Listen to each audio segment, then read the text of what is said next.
Today, social studies, the lesson number 5, Indian rivers and the water resources. The drainage of India has evolved itself in 3 units.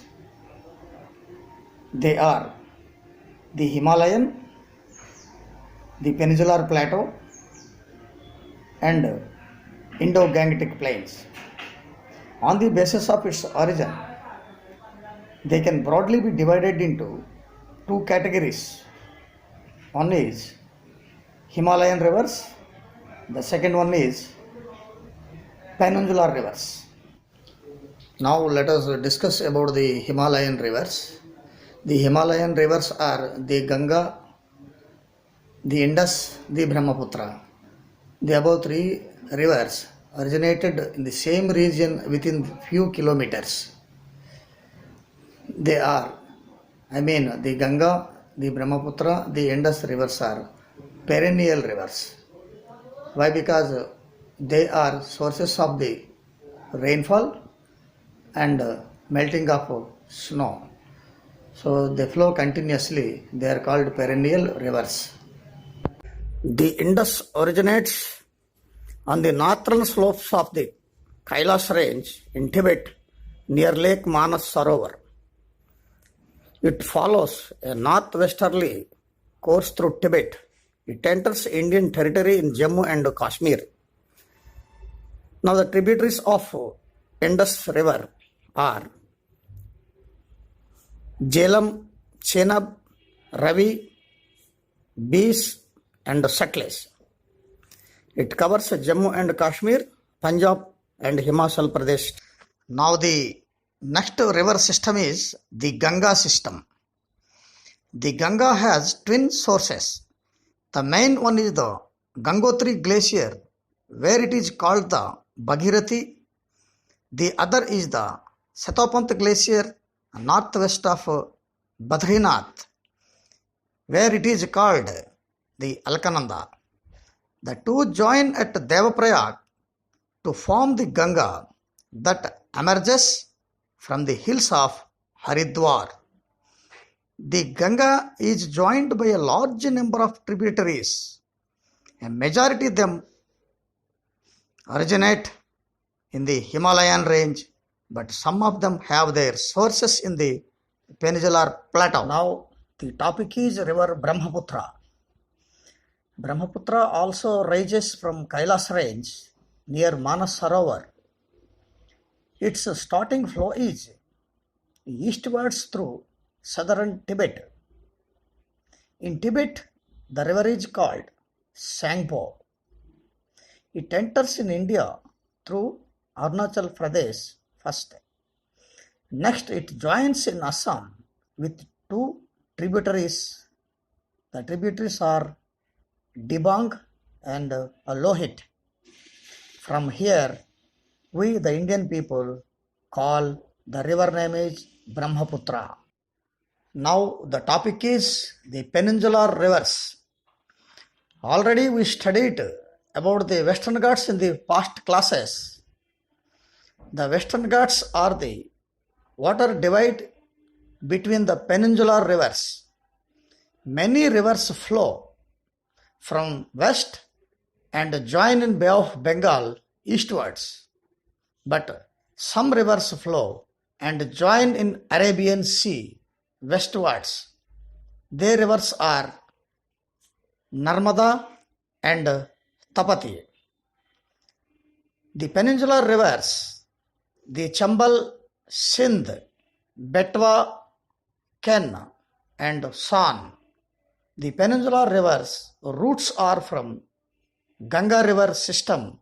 They are perennial rivers. The Mahanadi, the Godavari, the Krishna and Kaveri are the rivers non-perennial because they are rain-fed. The Godavari is the largest peninsular river. It originates in Triambak Plateau near Nasik, Maharashtra. Now the subject is water use. Water is a resource available to us by an annual rainfall.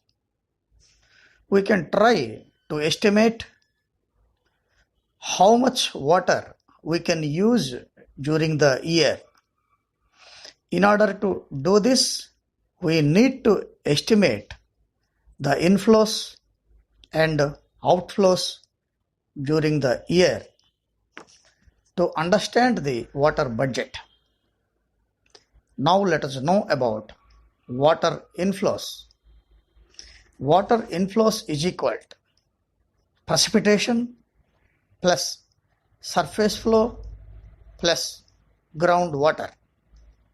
Now let us discuss in brief each topic. The first one is precipitation.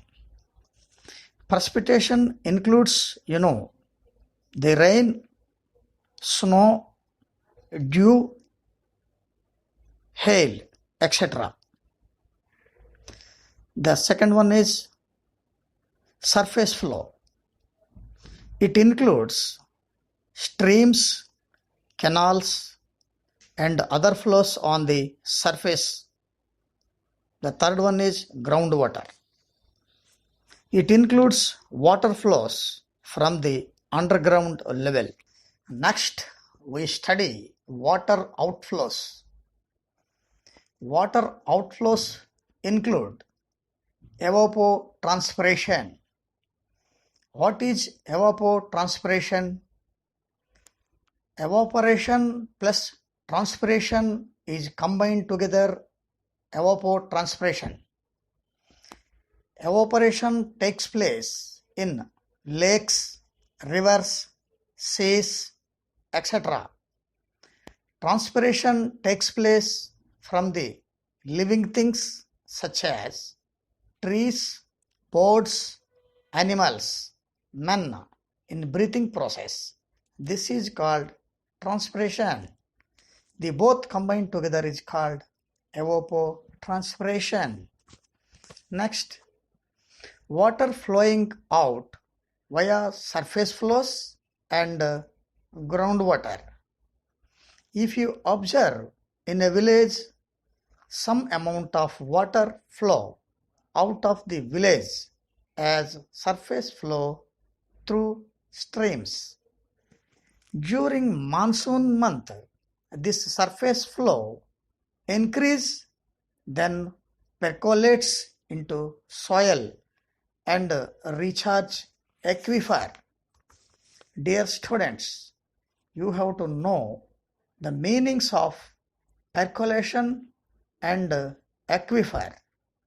Percolation means water is absorbed by soil and accumulates in inner layers of the soil.